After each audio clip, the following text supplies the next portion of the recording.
Yeah. What has happened to us as people? Have we had lobotomies? Are we all fucking stupid? What has happened? Where is your backbone? But this is the reality of Australia now. We've got so many genuine issues, and yet our politicians are more worried about PR.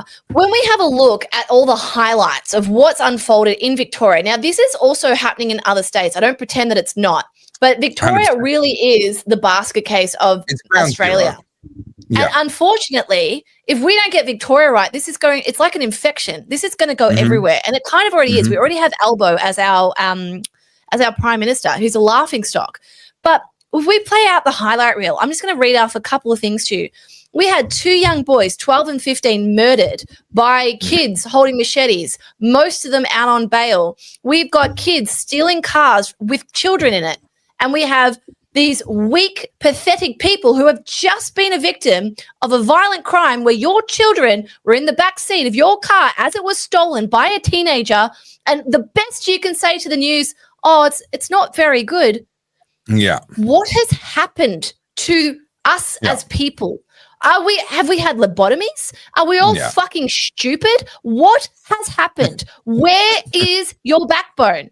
We've got a government who's now paying some bureaucrat in Brisbane almost $1 million to oversee the suburban rail loop. A thing that doesn't even have the backing. They don't have the money for it. But they don't have anything pay any attention to this crime crisis where children are getting murdered. And not just kids, because apparently it's Labor that cares about the identity politics. They're Sudanese kids. They're the minority and they're getting murdered. And the government's doing nothing. They're making fake promises. And now I'm going to get back to it. This treaty, right? Because with everything with Labor and anything with the progressive left, it's all about which place you have on that totem pole. So now we've got the Indigenous who are going to come up and say, no, we're not going to have these bail laws. They're not right for us. And then you have the Sudanese whose children are literally being stabbed to death. But also, I remind you, just a couple of weeks ago, we had an Indigenous boy who was 18 who was stabbed with a kitchen knife and left to bleed out.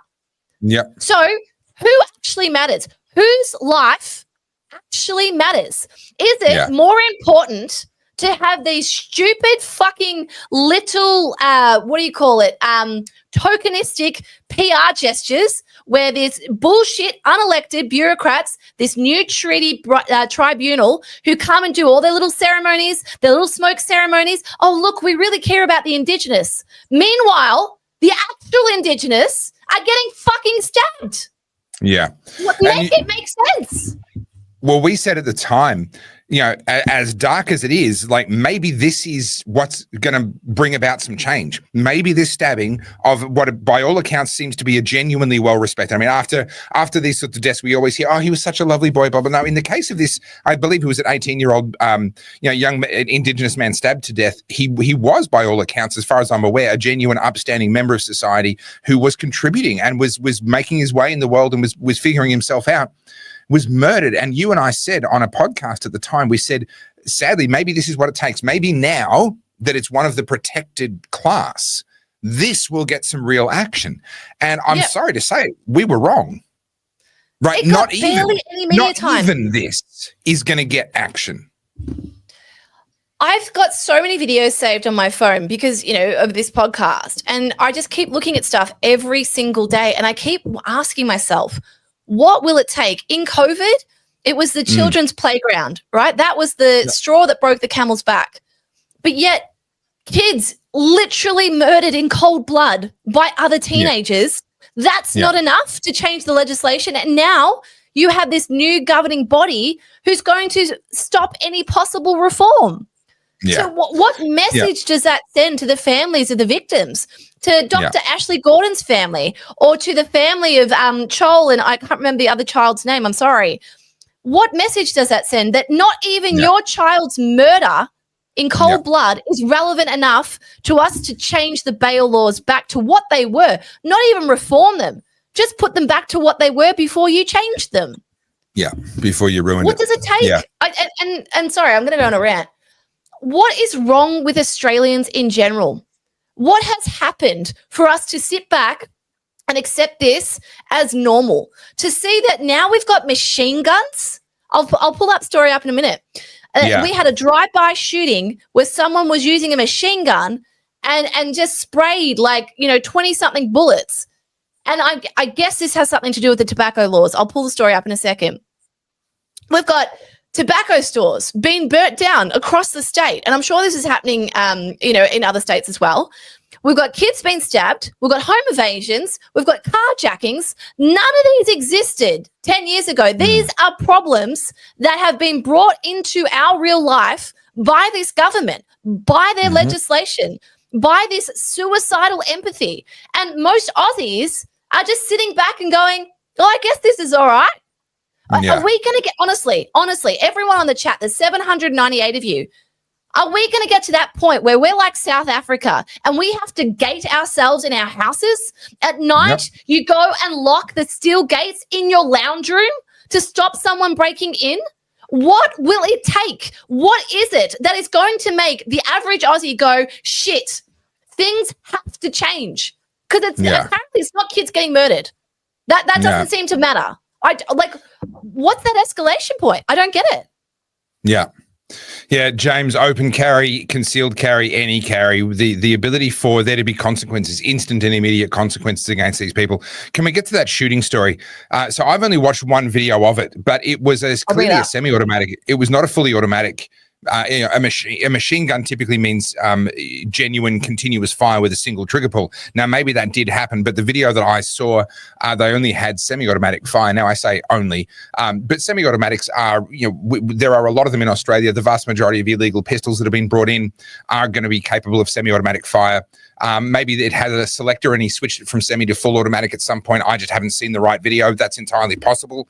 But also my understanding is fire straight away. So I was wondering if it was maybe 3D printed because he can't get it to fire at the first couple of goes. Okay, well that's a different video that I haven't seen. Can you show me that one?